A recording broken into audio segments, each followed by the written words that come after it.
I could easily do 15 videos on what the Trump administration did just yesterday, but I can't do that.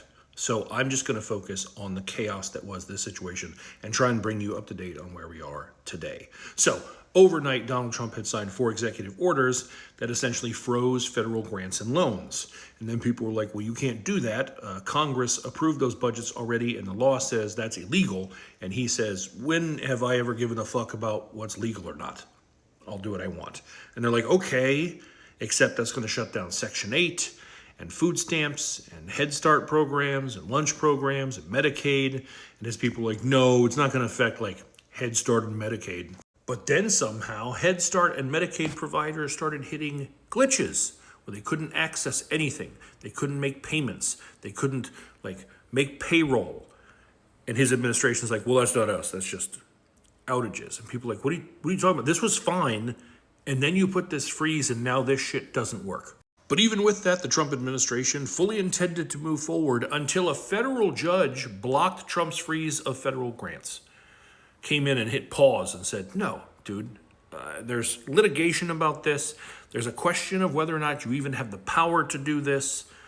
And also, you try to do this way too fast. Like February 1st?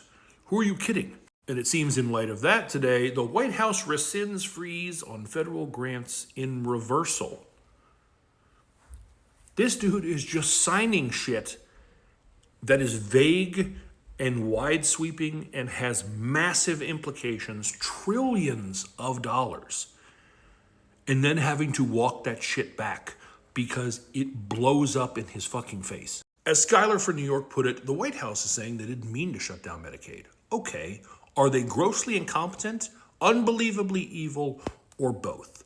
I will tell you, in my opinion, and I will provide evidence to back this up, it is absolutely both. They are grossly incompetent. They have proved that time and again.